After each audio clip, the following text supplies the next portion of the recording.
Ashama harka fuune jirra jirtu jenne kabajamtoota hordoftoota keenya nagaan keenya bakka jirtan hundattuyyuu isin haa qaqqabu. Egaa har'a keessummaa jabaa tokko nama guddaa tokko qabadheeti kan bakkee kanatti argamne. Egaa nama kana wajjin turtii gabaabduu gochuudhaaf kan deemnu. Egaa isinis nu faana turtanii mootu qophii keenya guututti akka dhaggeeffatan asumaan immoo affeerraa keenya egaa kabajama galatooma isaa wajjin nama wajjin turtii goonutti isin dabarsaa galatooma.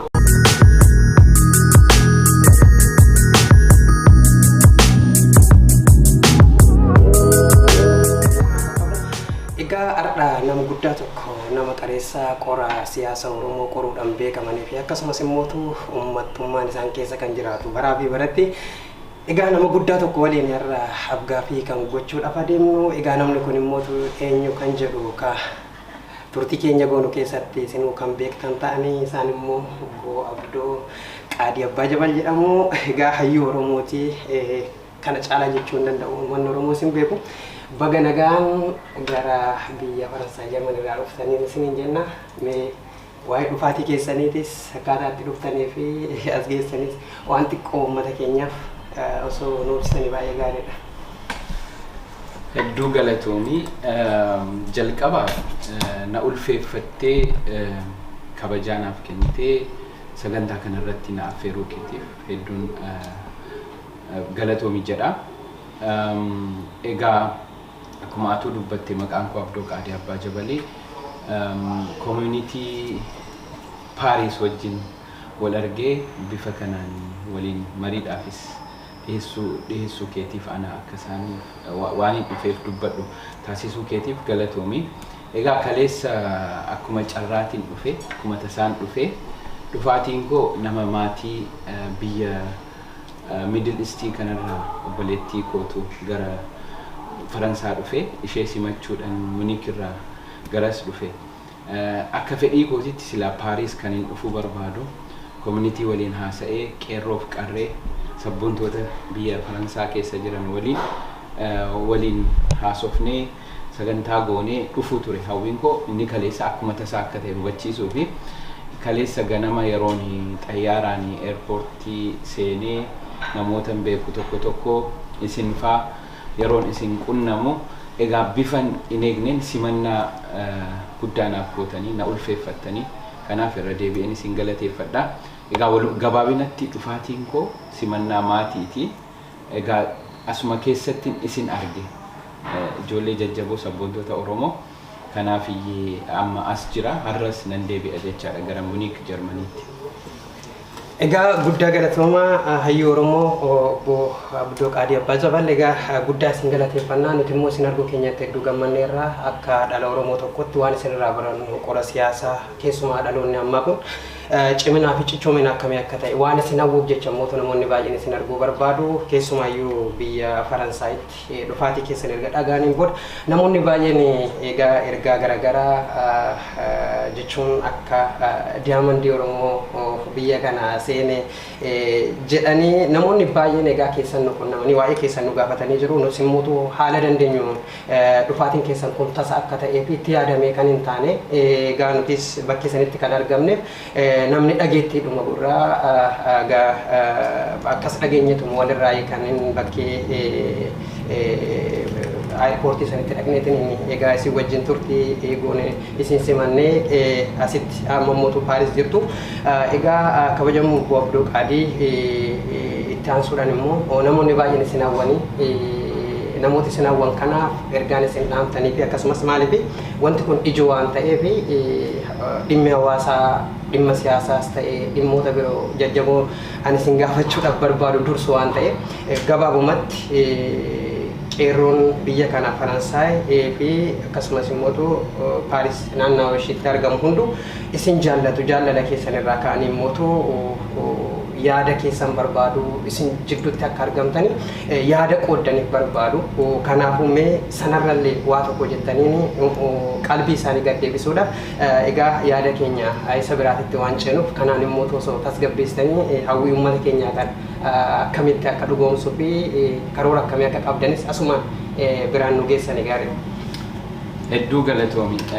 Asirratti waa laman jechuu barbaada. Tokkoffaa kaleessa yerooni as Paris seenu dhugaa dubbachuu fi namuma tokko lama sadii kanaan durallee biyya Jarmanii turan ijoollee keenya amma Faransaatti galan waliin wal qunnamee tuma gabaabaa waliin haasofnee deemu ture ammoo qeerroo fi qarreen hawaasni jabaa as magaalaa Paris keessa jiru osoo yeroo hin fudhatin sa'aatii tokkoof lama keessa bakka an jiru dirree xayyaaraa haala sanaan yeroo dhufanu dhugaa very impressed ta'e kuni waan hin dhoksu miti baay'ee na ajaa'ibsiisee jaalallee kabajaan uummanni waliif qabu ammas immoo dubbii oromummaaf sabboonummaati. Oromummaaf sabboonummaadha ummataaf dubbachuun edaa akkas fagaattee qeeduma an keessa jiraadhatuun ta'e fagaattee deemte Oromoo biraallee hawwachiiftee Oromooni akka waan kanaa fi kreditii guddaa kennee iddoollee walii kennu dhaamsa jabaa naa dabarse kanaaf anu mataa kiyyaan bifa sanaan hin eegne isin dhuftanii dirree xayyaaraa konkolaataa hedduudhaan dhuftanii bifa sanaan na simachuu maatii koo obboleettii koo sanaa waliin simachuu egaa kana akka hawaasni biyya Faransaa hubatuun barbaada akka dubbichi dubbii akka tasaa akka ta'e inni lammataa fedhii nu qabnu an akka abdootti biyya Faransaa dhufnee dhimma Oromoo irratti waan waliin hojjechuu dandeenyu akka sadarkaa Awurooppaatti waliin hojjechuudhaaf tokko kanaaf qophiidha karooras qabna turre dhimma koronaatii fi dhimma hayyoonni ana waliin hojjetan ka biyya seenan mana hidhaa seenuu karoora keenya xiqqoo waan waggaa tokko lama dura haasawaa turre wal arguu kanaaf dadhabame amma garuu Acaaluun nu dura wareegamee jira. Jawaar Baqqalaan hayyoonni hedduun hayyoonni adda bilisummaa Oromoo qondaalonni hidhamanii jiru. Egaa namoota hidhaman kana amma itti gaafatamummaan kan jiru ana bira si'i bira Oromoo diasporaa waan hojjechuu danda'u baay'ee gabaabseen si xumura waan hojjechuu dandeenyu waliin hojjechuu waan qabnuuf akka nama biyya Jarmanii keessa taa'ee yookaan immoo karaa miidiyaatiin dhimma Oromoo dubbatutti waan hin danda'u hundaan community Faransaa wajjin hojjechuudha. Inni lammataa sagantaa isin waliin kaleessaa sofneerra sagantaa guddaa tokko Paris irratti kan qophaa'u irratti ana mataa kiyya qofa osoo hin ta'in hayyoota biraallee hayyoota gurguddoo dabaladhee dhufee waan jiru fedhii isaanii hawwii isaanii waan amma hawaasni an dhufuu kootti gammade kana milkeessuu fi waadaa seenuun barbaada. Egaa bifa kanaan gabaabsee walumaan hojjannaa ni dhufnaa deebinee sagantaadhaan itti qophoofnee dhufna. Egaa guddaa galatoomaa nuti immoo irra caalaa kan isinitti gammannu isin arguu caalaa osoo hin taane cichoominaa fi jabinni keessa yeroo hundaa keessoo keenyaa waan jiruudha. Isin ibsuudhaaf osoo hin taane dhugaan qabsaa tokko egereen isaa beekamuu baatus har'een isaa ammeen hamma ummata keessa jiraatu fi dhukkubbii ummataa sana beekutti faarfamuus qaba ulfeeffamuus qaba sadarkaa gita qabsoon qabaatu sana namni sun qabaachuu qaba qabsoon kabaja waan ta'eef egaa akkuma bilisummaa hawwinu isinillee egereen keessan bilisummaa ta'u egaa nu tuffachuu nurra darbitanii lakki ijoolleen kun ijoolleedha. Ijoolleen kun waa tokkollee gochuu hin danda'ani jettanii xiinxala tokko keessa osoo hin galin nu wajjin yaada qooddachuudhaaf kalirraa kaatanii isinis fedhiin isin qabaachaa turtan hedduu jechuun kun fakkeenya qabsaa'ota Oromootiifuu yaada rimee cimaadha jedhetanii yaada.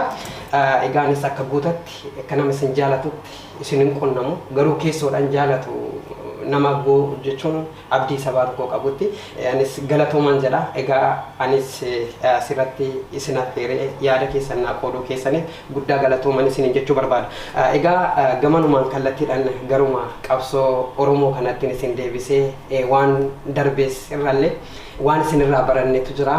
Waan isin irraa mootuu barannee dogongora uumame sana mootu egereen keenya akka sirreeffatu dhaloonni keenya nutis akka sirreeffannu goonuudhaaf waan baay'eenis jiraachuu danda'u sanarrallee mootu waanuma xiqqoo humni koo danda'in isin gaafadha.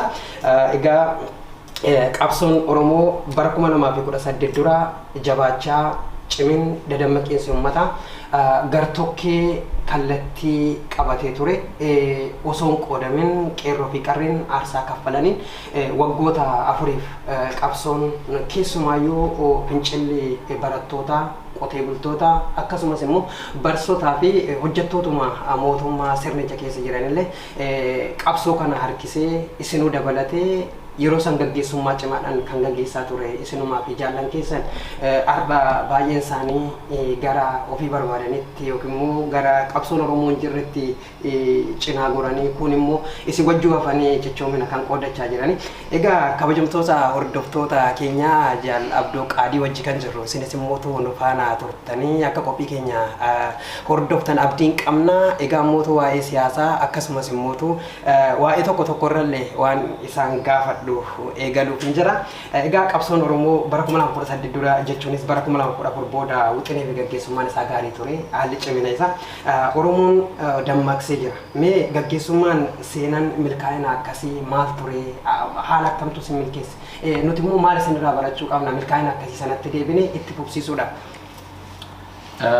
Hedduu galatoomii. Egaa milkaa'inni qabsoo keessattuu fincila barattootaa atillee kaaftee bara 2014 kan lakkoofsa Awurooppaatti eegalee hanga 2018tti qindoominaan inni biyya keessaa inni biyya alaa inni mootummaa keessa taa'ee jiru inni immoo mootummaan alatti bakka biraas jiru hundi qindoominaan sagalee tokkoon diina qe'ee Oromoo saamee Oromiyaa addaan cicciree qabeenya Oromiyaa saamee ammas immoo barattoota keenya hedduu ajjeese. Egaa qeerroo gara 5,000 oliiti kan irratti dhabne jidduudhuma kana keessa qofa. Qabsoon sanaan dura tures nama hedduu gootota hedduu nu duraa galaafateera. Sochii qeerroo keessatti egaa qeerroof qarree 5,000 ol dhabne kuni milkaa'inni kan fiduu danda'e qindoominaan hojjechuu keenya tokkoffaa. Lammaffaa hayyoonni tooftaaf istiraateejii beekan ifaan ifatti namoota akka Jawaar Mohammad qabsoo kana akka gaariitti hoogganuu biyya alaa ta'anii warra biyya keessa ta'anii qabsa'an waliin egaa nutis walumaan karaa miidiyaas karaa hundumaan wal dubbifnee deemuu keenyatu milkaa'inaan nu gahe.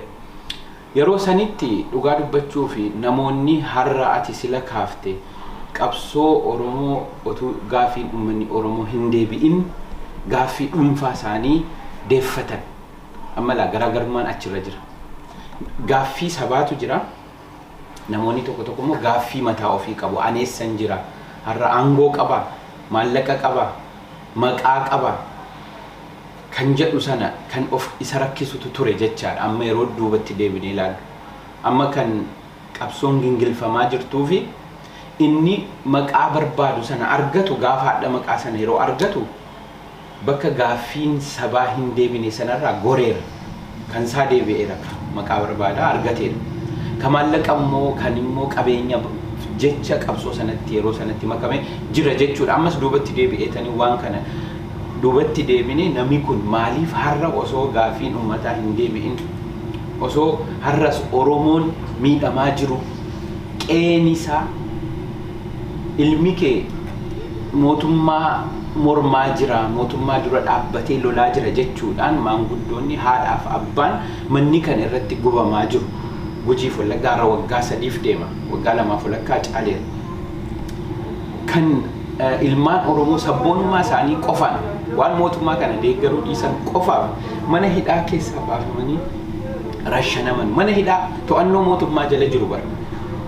Kun otuu arguu namni tokko maaliif akka yeroo sanaa wanni kun quuqama kanaa dhabe yeroo jettu amma yoo of shawwadu taate malee isaanummaan jechuudha. Yoo of shawwadani malee of sobuudhaaf yoo ta'e malee mee ijoolleen har'a mana hidhaa keessaa baafamanii rashanamaa jiran yakka dalaganiiti dhuguma shororkeessitoota.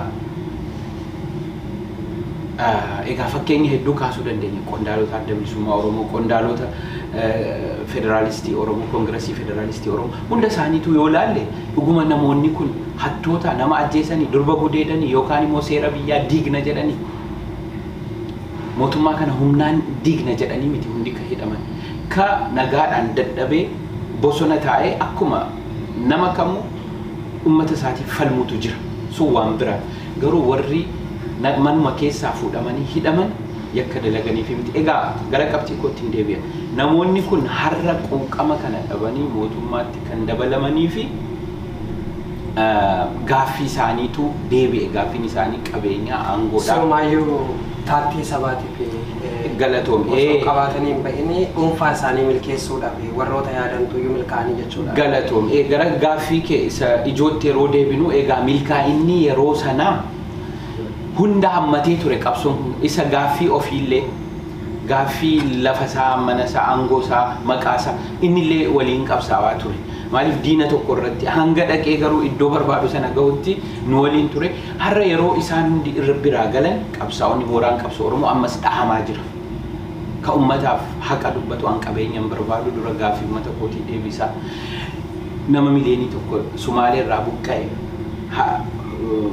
lammii keenya Harargee eessa jiru har'a faffacaanii kan isaanii gaaffiin deebi'eera gaaffiin Finfinnee deebi'eera gaaffiin afaan Oromoo kun utuun deebiin an mataan kiyya gaaffiin koo deebi'eera jedhee bilisoomneerra jalqaba fakkaate ture ndogo hundi keenya nutti fakkaate ture isheen kun jala naasaral isi sanatti deebina qabxiin qaba waan ta'eef egaa Abdoo Qaadii waan baay'ee nuun jettaniirtu akeeka qabsoo Oromoos karaa itti faalla'ee fi karaa itti sirratti hundaayyuu dubbattaniirtu egaa akkuma beekamu qabsoon Oromoo bara 2014 booda dadammaqiinsi kallattii wal fakkaatuun isinuma qabate isinis akka hooggansaatti gaggeessummaa sirriidhaan bakka jirtanirraa bakka buutanii uummata kana dura deemaa turtaniirtu egaa sun immoo milkaa'ina waan jedhee itti yaadee fi waggoottan afran sana keessatti milkaa'inni jiru fi har'a jiru kuni waan wal fakkeessus qaba waan adda qoodus qaba fakkeenyaaf barri 2018 keessuma abjuu Oromoo halkan tokkoofis ta'u waan dhugoome fakkaate akkuma isin dhoftanii ergamaarree bara 2018 booda abjuun Oromoo kun afaan nagaatiin afaan dimokiraatii fakkaatu kan Oromoon hawwu kan isin hawwaa turtan waggoota 30 darbanii fi abjuun kun naa milkaa'a jettanii maatii keessanirraa Oromoo akka hawaasaatti uummata wayyaadhaan filannoo akkasii qabaattanii biyya ormaa jirtanittis uummata dammaqsuudhaan waan guddaa gochaa turtan. Egaa dhufee deebi'eetuma immoo afaanichi kun qabsoo keenya nyaate karatti butee halkanuma sanaan akka nu faffacaase tunatti mul'ata nu bittanse wanti suni isa kana akkamitti ilaaltu abjuun sun gaafa dhufu namoota hunda amansiisee ture. Namni Oromoo ta'ee abjuu san halkan tokkoofis taatu namani hin jira dheetii yaadu addunyaa kanarra na of kolchaa kanaaf mee wanta sana osoo hawaasa keenyaaf diiteelii isaa waan xiqqoo tokko nu jettan. Gaaffii bareeda yoon sirriitti si hubadheera ta'e laali yeroo sana yeroo tiim lammaa dhufu sana Lammaa Magarsaa oppidiyoodhuma keessa taa'ee waan haasaa ture pirezidaantii yeroo sanii jechuudha. Lammaa Magarsaa ummata Oromoo keessaa dubbachaa ture. Waan ummanni Oromoo bara TPLF PRDF hin gaggeeftee ummata keenya cunqursaa turte sana keessatti waan ummanni Oromoo haasawee ittiin hidhamaa ture, ittiin ajjeefamaa ture Lammaa innumti oppidiyoo suni dubbate. Egaa kun jijjiirame look namni biraa yoo naasa'e kan ittiin ajjeefamu kan ittiin hidhamu Lammaan haasa'u jira quuqama sabaa ummanni keenya gooftaa keenya ummata keenya malee uma tokko gochuu hin dandeenyu yeroo sanatti abdii hunda keenya keessatti hore jijjiiramni dhufa sababiin qabsoon Oromoo deemtee harka oppidiyoo seenteefuu sababii sana kun jalatti sararamuu qaba ammoo yeroo sana muummichi ministeeraa amma kan ofiin jedhu namichi kuni Abiy Ahmed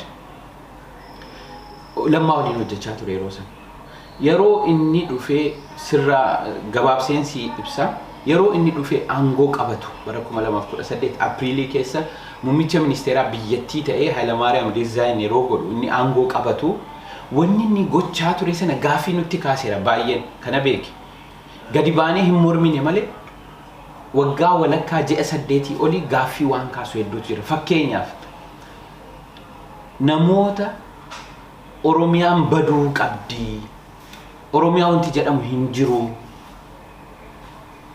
Finfinnee kan Oromooti jechuu miti naannoo dhumti Finfinnee jiru suni faayidaa adda Finfinnee irraa argachuu yoo kan morman faayidaa addaa inni jedhamu jiru Finfinnee dhumti lafa Oromooti akka qaroon keenya Ustaaz Raayyaa Abbaa Maccaa jedhee gamoon Finfinnee irratti ijaarame kan qaama biraa ta'u malee kan lafa jara jiru lafa Oromooti. Kan awwaalame jira. Exactly. Egaa isa kana warra haalanii ofitti qabaatu dha muummichi ministeera namoota akkasii namoota Oromummaaf Oromiyaa balaaleffatan maaliif kun ta'e yeroo jennee gaafannu warruma qondaalota mootummaa dippiloomaatota biyya alaa jiran wanni kun hin deemsisu namoota dimokiraasii akka biyyattii sana keessatti hin dagaagne akka hin dhufne morman namoota gaaffii sabaaf sablammoota awwaalan ofitti qabaa jira muummichi ministeeraa kun adeemsisaa sirrii miti yeroo jennu lakki tooftaadhaa fi yoo sabaaf sablammoota waliin qabne malee Itoophiyaa bulchuun hin danda'amu wanna akkasiitiin gaaffii shakkiin sun nu keessaa hin banne egaa yeroo dhuma eeggachaa turre xiqqoo biyya tasgabbeessuuf jennee egaa wanni lammaan haasa'uu fi wanni Abiyyi haasa'u yeroo wal biratti wal faalleessu gaaffii nutti ta'aa dhufe sirraa gabaabsuu fi namichi dhaqee deemee diina Oromoo jaarraa darbe guddicha mana ciisaasaa siree isaa jalatti fidee biyya Jaappaaniitti waaks waan jedha waan qaaliitiin meeshaa ittiin hojjetametu qaaliidha doolaara miliyoonaan lakkaa'amuun hojjechiisee fidee yeroo achi kaa'u egaa ifatti namichi kun kanaa ol haga eessa deemutti tooftaadha jenna haga eessa deemutti saba biraa qabachuuf jenna kanaaf isaa dhumarratti isumaayyuu hin nyaate isumaayyuu lamaayyuu innaa walumaa galatti maal jechuu barbaadeeti ummanni keenya kan hubachuu qabu yeroo sanitti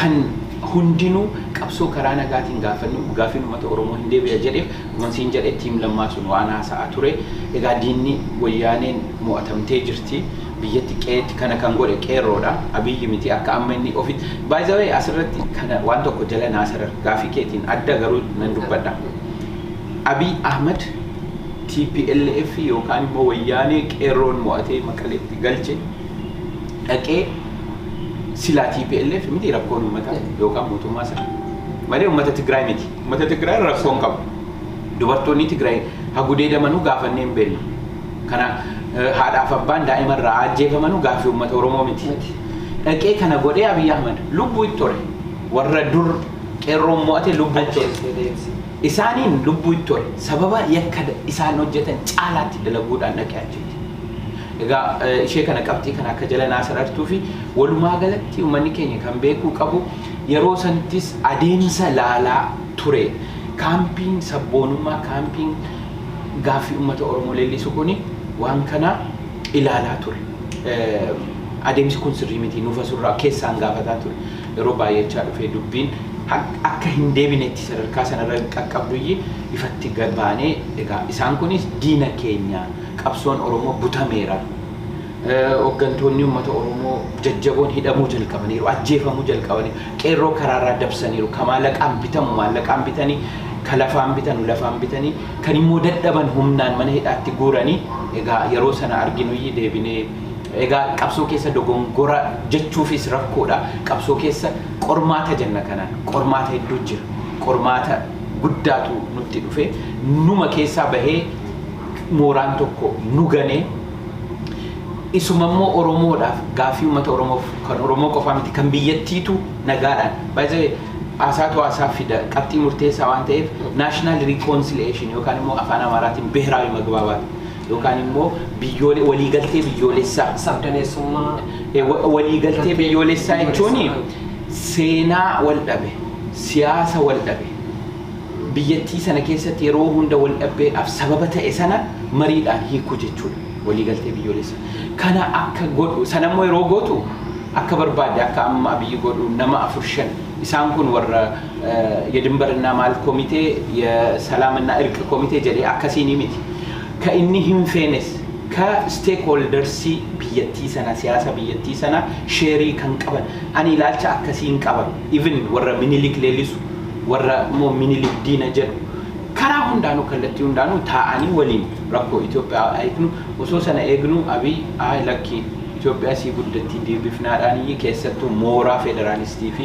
mooraa sabaaf sablammootaa kana dhahuu jalqabnaan egaa amma kanaan geenye dogongoroo tun ta'in qormaata uummanni keenya kana beekuu qaba. Qormaanni kun immoo yeroo hunda deddeebi'ee nuuf isa dur ammas irra aannee jirra, uummanni ammas dammaqee jira, hin beeka, yeroo eeggachaa jira. Mootummaan kunis egaa guyyaa lakkaawwachuudha kana booda sirraan gabaabsa. No, guddaa galatoomaa egaa odoo wajjin ollee akkatti illee baay'ee nutti tola. Kanaaf waan baay'ee tuqxaniirtu waan hawaasni keenya egaa jaallatu. Kabajamtoota hordoftoota keenya ammas qophiin keenya kan Jaal Abduu Qaadii Abbaa Jabal wajjin turre egaa akkuma itti fufetti jira. Immoo mee ce'umsa kanaan booda walitti kan deebinu ta'a. Ammasitti isinis immoo tun hordofuun dagatinaan isin jira.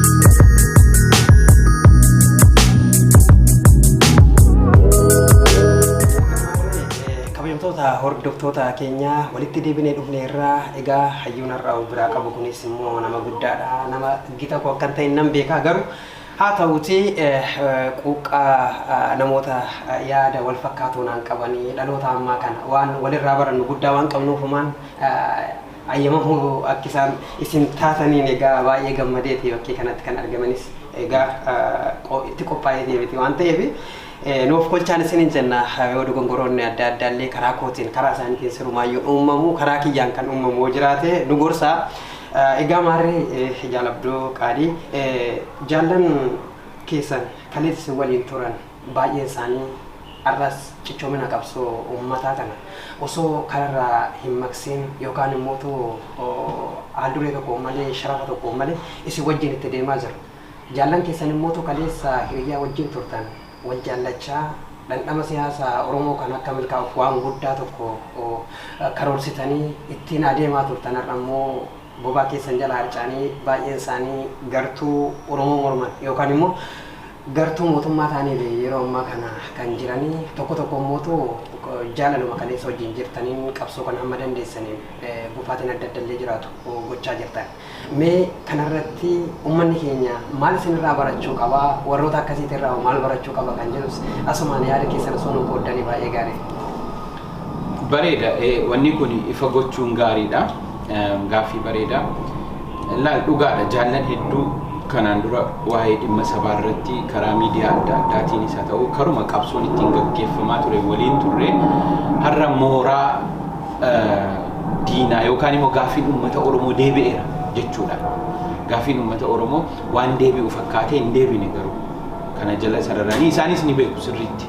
Har'a garuu nutu sirriidha jechuudhumaaf jedhanii nutu sirriidha jechuudhumaaf jedhanii gaafa waan isaan gammachiisu argame dhiichisanii gaafa immoo uummanni Oromoo ajjeefamu hidhamu Oromoo miidhamu callisan kuni yeroo sanitti waan hin callifne jechuukooti. Namoonni kuni baay'ee waa'ee heddumminaa irratti hedduu jechuun rakkisa. Hedduun behind the scene yookaan immoo duubarra taa'ee kan qabsoo Oromoo gaggeessaa ture ammas mooraadhuma sabboonummaa keessa jira. Nama hedduun miidiyaatti as hin baane malee warri miidiyaatti as bahaa ture keessaa warri dhaqanii mooraa biraatti seenan keessattuu mooraa Oromummaa balaaleffatu, Oromummaa awwaaluu barbaadu, of tuffatee kaan ol kaasuu barbaadu keessa warri seenan kuni akkuma jalqaba irratti dubbadhe mooraa sabboonummaa Oromoo keessatti, mooraa qabsoo Oromoo keessatti beekamtii argatan malee kaayyoon isaanii sanan turre, gaaffii uummataan turre. Kaayyoon isaanii gaaffii dhuunfaati. Qubaan lakkaa'amu namoonni kuni isaan deemuu isaaniitiin isaaniif fakkaate malee kan wanni an beeku tokkoon dubbadha asirratti. Waan an beeku qabatamaan maqaa namaa balleessuus hin barbaadu garuu qabatamaan waan hin beeku.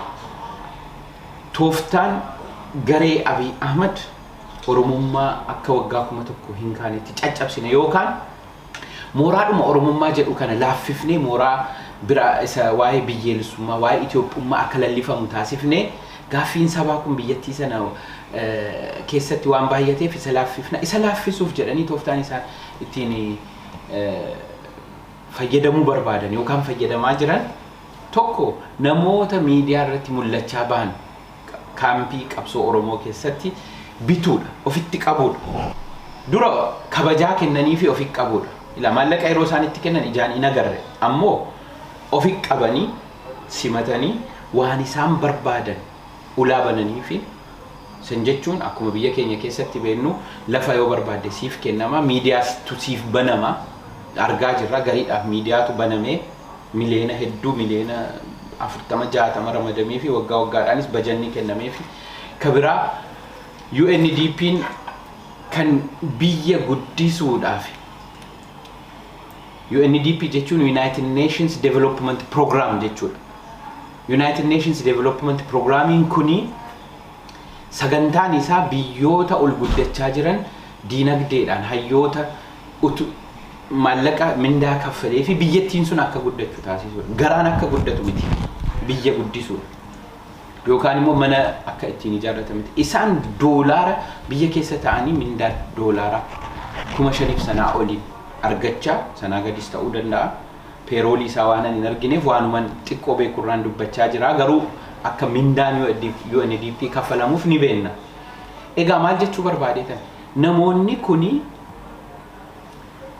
tooftaa yookaan immoo istiraatiijii gareen Abiy Ahmed gareen bilchiginnaa ittiin warra maallaqaan bitachuu dandeenyu maallaqaan faayidaadhaan ofitti qabnee mooraa sabboonummaa Oromoo laaffifneedhaan isaaniin ittiin fayyadaman jechuudha. Isaaniin bitan kun ifaan ifatti waan dhoksaa miti argaa jira. Garii aangootu kennamaa fi ati miidiyaa hogganii siif miidiyaatu banamaa garii mindaan siif kennamaa dhugaa dubbachuuf waan hin beeku tokko wanni uummanni keenya beekuu qabu. Namni tokko isaan keessa warri mindaa argatu keessa maal naan jedha. Baatii 6 manuma taa'ee mindaa fudhataa jira. Anillee darbee iimeelii nan dubbisaa naan jedha. Warra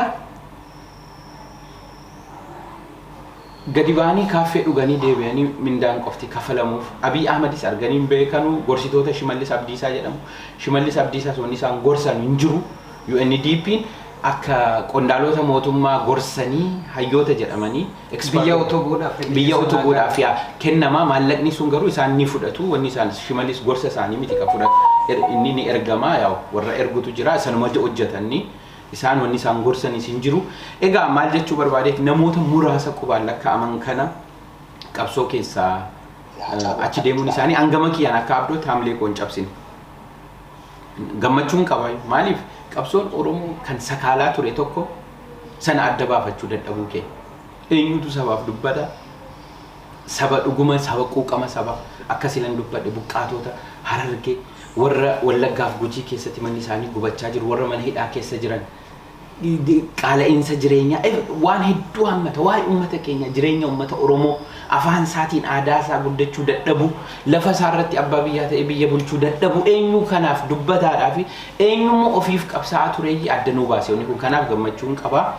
Egaa dhugaa dubbachuuf isinis ati amma guutaan warri miidiyaa bantanii waan kana gaggeessaa jirtan akkuma dhawaa sadarkaadhaan qabsoo kanaaf gumaacha kennaa jirtan kana jabeessin yoo itti fufne qabsoon keenyas gingilfamaa warri deemu nagaatti baga deeman isaanii hagasaan ka isaanii wajjin rakkoo godhan umarratti waan ansiin jedhu warra amma mooraa qabsoo Oromoo ganee bahe waliin ka dhugaatti rakkoo guddaa walirraa qabaachuu dandeenyu meeshaa diinaa meeshaa mootummaa ta'anii ijoollee keenya ajjeesisuu isaanii qabatamaan gaafa barru isaanis diina ta'uu hubachuu qabu.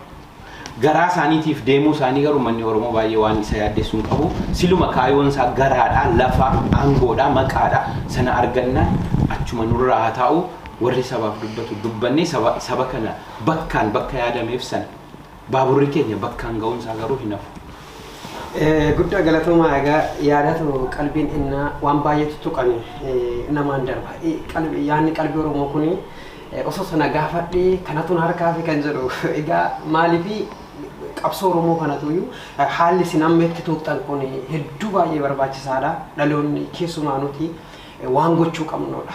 Waan irraa of qusachuu qabnuu fi waan gochuu qabnu keessumaa dirqamni nurra jiraatu responsibilitiin haqummaa uummataan deeggarame akka nu keessa jiraatu waan tuqxan sana xiqqoo isii namni miira waan ta'eef egaa guddaa galatooma egaa kanarraa immoo hamman erga nu tuqxaniin booda egaa Jaalabdoo Qaadii du'aatii erga waxabajjii 29 galgala guyyaan sawiixata karraa kana gootichi Oromoo gameessi aartii Oromoo keessatti gaafa akkuma silaa isinis dubbattanii jirtu Hacaaluu Hundeessaa waanuma xiinxaltoonni siyaasaa gurguddoon jajjaboon namoonni ummaan akka keessanii kun xiinxallitan inni immoo bifa sagalee dhaamsa dabarsuutiin hoorsan sagalee isaa sun immoo kiilolaa'ee bareedee miidhagee ummata keenya bakka jirutti akka qaqqabu irribarraa akka dammaqsuuf nama gochaa ture namni kun karaa adda addaatiin yeroo jirutti hubachuullee obaanne garuu egaa namoonni hubatan keessuma namoonni akka keessanii egaa qabsoo kana keessatti gita walii taatan wal hubattu egaa du'aatii kanaan booda Oromootti dukkanni cimaan tokko kan bariin Oromoodhaaf hin jiraataa jedhameen amanamne tokko dhufeen ture. Abdis namoonni kutanii qabsoo kana keessarra lakki jedhanii mana hangarratti luuti citee harki citee ijji jaamee gurri dhaga'uu didee sammuun maraate baay'eetu jiru.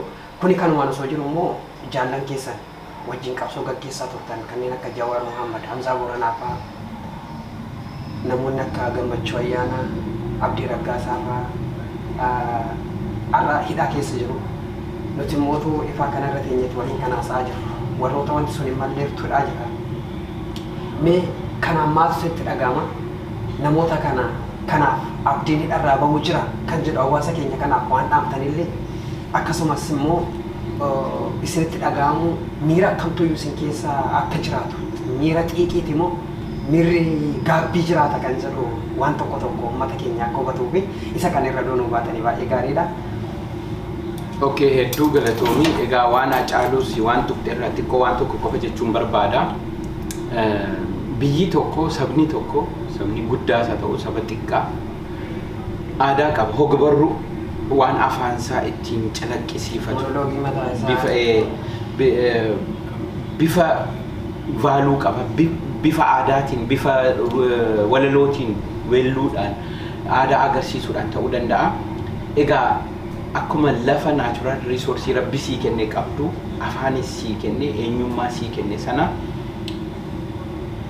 sabni tokko kan ittiin beekamu jechuudha. Hacaaluun by the way tokkoffaa hogbarruudha mataan isaatu maaliif yoo jette naan jette artii Oromoo guddisuu irratti afaan Oromoo afaanummaan inni ittiin weellisu sun afaan Oromoo jechoota ittiin ummanni ittiin hin fayyadamne yeroo baay'ee hedduu kan of keessa hammate jechoota sanallee weelluu isaa qofa otoo hin ta'in qabsoo qofa osoo hin taane jechoota sanallee keessaa baratta tokko. Lammaffaa Hacaaluun seenaadha. Hogbarruudha seenaa maalinni seenaa Oromoo dhaloonni Oromoo hin beekne fagootuun hin deemin maalan jiraa yoo laalle maalan jiraa keessatti waa'ee seenaa Finfinnee weelluu daqiiqaa 5tiin uummata barsiisa. Farda siidaa dabalee hatanii yeroo jedhamu eenyu beekame siidaa dabalee eenyu akka ta'e achi keessatti baran. Inni sadaffaa Hacaaluun disipiliiniidha naamusa isa amma safuu Oromoo jedhu Hacaaluu irratti ni agarta yeroo nama argu akka inni itti nama kabaju akka itti inni artiillee dhiheessu sanatu isa adda godhu.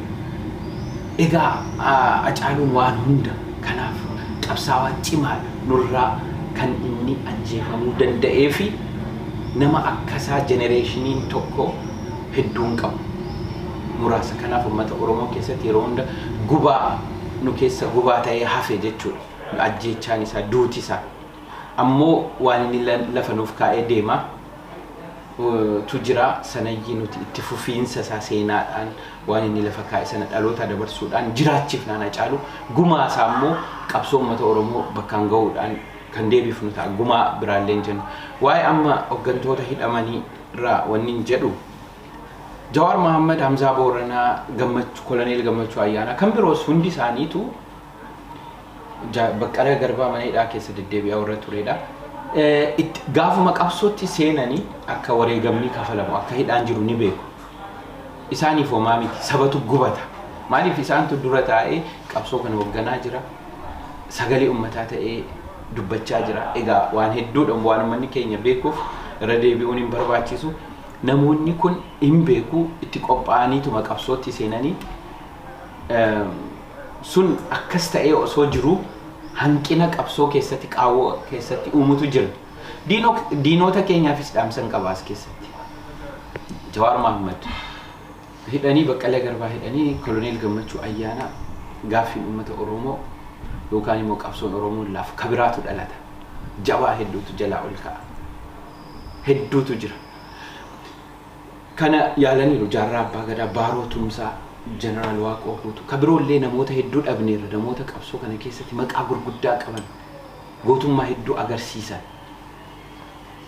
Generation dhuma keenya keessa kan akka Jaala Laggasaa Wagii osoo diinaan falmaa jiru wareegame. Egaa maqaa kaasuudhaaf hedduudha. Namoota kana hidhanii qabsoo Oromoo hidhuun hin danda'amu. Qabsoo Oromoo kanatti dhaabuu dandeessu gaaffii uummata Oromoo itti amantee karaarraa dabde qofa. Gaaffii uummata Oromoo deebi'u gaafa amante dhugaa qabsoo Oromoo dhaabuu dandeessa. Sanan ajjeesa gaafa jette ofiif duuta, sanan balleessa gaafa jette ofiif badda malee qabsoon Oromoo hin badu.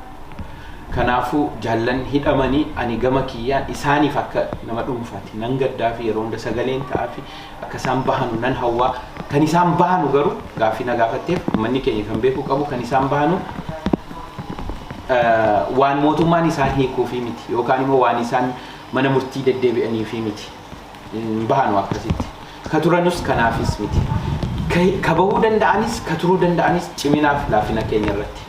Yoo nuti jabaannee qabsoofnee qabsoo keenya dhiibne ni bahu gaaffiin tokko hin jiru. Yoo nuti laafnee ciisnee turuullee danda'u mana hidhaa. Kanaaf uummanni keenya ofuma isaatii deebii akka kennu beekuu qaba jechuudha. Guddaa galatoomaa egaa bokkaanis dhufeera waan ta'eef gaaffii kan koo nan goolaba waan gabaabduu tokko uummanni keenya waan itti abjootu ammas gaaffiin isaa kun yaaddoo namoota keessumaa qabsoo Oromoo kana gufachiisuu barbaadanii waan yeroo baay'ee deddeebi'anii haasa'u.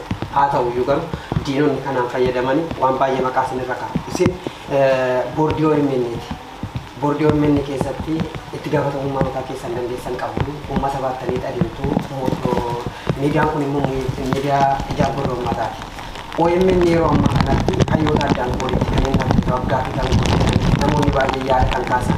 Isin kan akkamitti ilaaltu? Kanaaf immoo deebiin jiru maalidha kan jedhu immoo hawaasni keenyas akka hubatu osoo waan tokko irra nu baatanii baay'ee gaariidha. Waa'ee OMN. Okay, hedduu galatoomi. Egaa Oromoon miidiyaa hangafa qaba. Miidiyaan guddichi OMN'dha. Miidiyaaleen kan biraas achi dhalatanii jiru. Hundinuu miidiyaa keenya. Isa jalqabaa si ibsuudha. Ani boordii OMN keessa hin jiru ammoo OMN warra utubee jalqabarraa qabee keessattuu Awurooppaa keessatti gahee guddaa qaba. Caasaa boordii jedhamee filame keessa garuu hin jiru. Waa'ee dhimma OMN Awurooppaa keessatti ilaalchisee warra adda durummaadhaan hojjetan keessa garuu jira.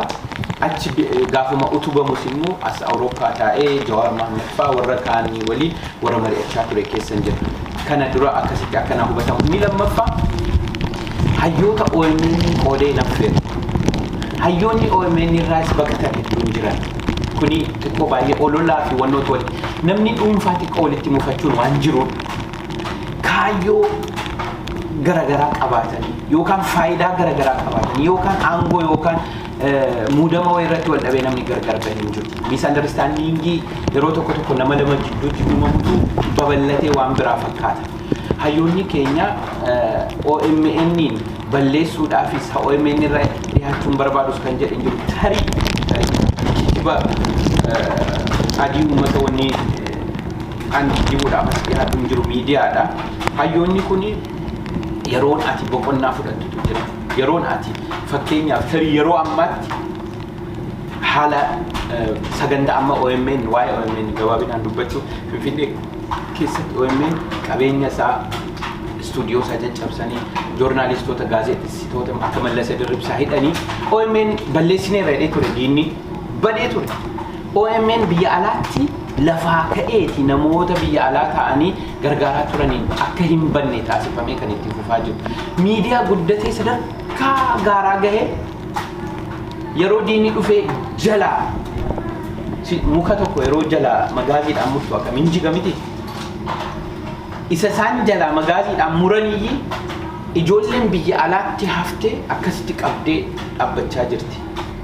Ammoo deebisnee hin dhaabnaa kan durii caalaatti. Miidiyaan kunis warri keessa taa'ee hojjechaa jirus sabaaf hojjechaa jiru. Hayyoonnis immoo kan amma miidiyaa sana irratti mul'atin sabaaf dubbachaa jiru. Waan tokko waan miidiyaa irrattis haasa'uudhaaf namaaf hin tolle misunderstanding yookaan wal hubannoo dhabuu namoota jidduu sun jira. Sun immoo ni furama. Suni qabsoo keessa miti. Waan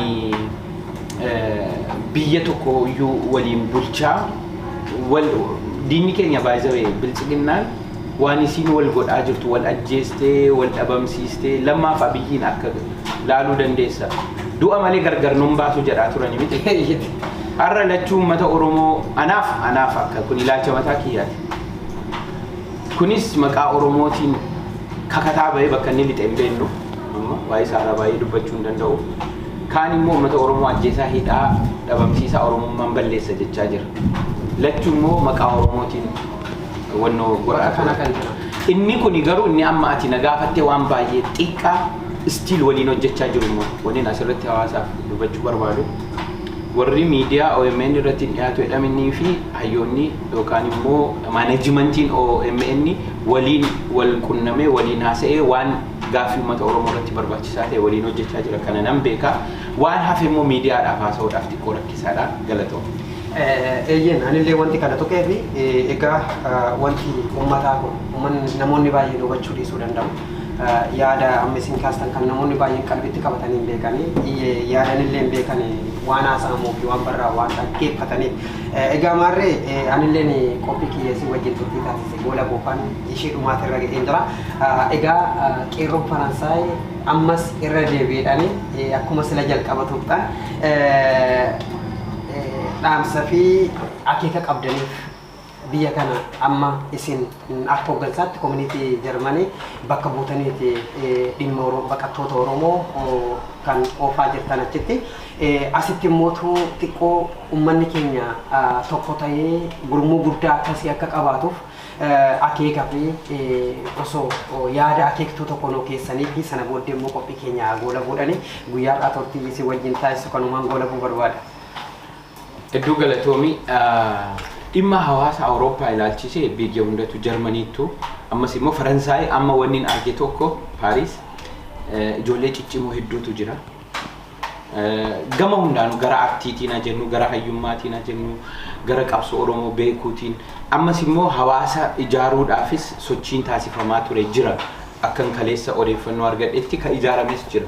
Ammoo kana utubanii guddisanii sadarkaa olaanaa sadarkaa qabsoo Oromoo utubu qabsoo Oromoo qofa miti baqattoota Oromoo biyya alaa jiran illee sadarkaa itti gargaaruu danda'u wal gargaaranii wal utubanii uummataafis ofiifis akka ta'uu danda'u irratti akeekin waan sadii qabxii sadii irratti tokkoffaa akka abdootti fi akka immoo community biyya Jarmanii jiraatu achitti warra waliin hojjennu akkasitti isin cinaa dhaabbannee Faransaay wajjin hojjechuuf kana dhibbatti jala sarareen sitti qophiidha.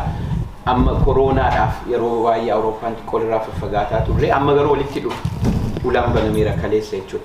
Kun tokko lammaffaan akka nama dhuunfaatti sagantaa guddaa tokko akkuma silas dubbanne sagantaa guddaa tokko qopheessitan isin irratti hayyoota biraallee dabalee dhufee waan dubbatamuu qabu fi waan godhamuu qabu kan mari'annu ta'a waa'ee qabsoo Oromoo biyya keenyaas ilaalchisee waan as jirus ilaalchisee sagantaa isin qopheessitan irratti argamuu fi kana dhibbatti waadaa seenaa. Inni sadaffaa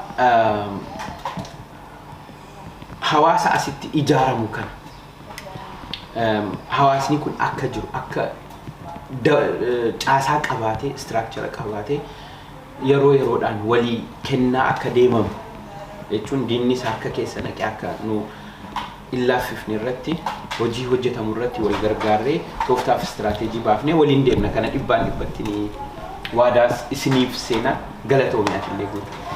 Tole kabajamtoota hordoftoota keenya kan hanga ammatti egaa isin daawwachaa jirtan qophii jaalala qabsoo Oromoo guddaa nama jabaa fi qortuu siyaasa Oromoo namoonni baay'een beektan egaa Abdoo Qaadii waliin kan turtii taasisan immoo guutaan shaattu isin keessummeessaa ture isinis waan wajjin turtanii egaa nu dhaggeeffattaniif guddaa galatooman isinin jedha. Egaa Milkoo Orootuubii subscribe gochuun egaa channel keenyas nu deeggaran asumaan dhaamsa keenya egaa guddaa galatooma baay'een isin galateeffadha. waan hojii turtaniif hedduu waan jedhuun qabu. Kanaaf galatoomaa isiniin jedha. Egaa xumurri qophii keenya.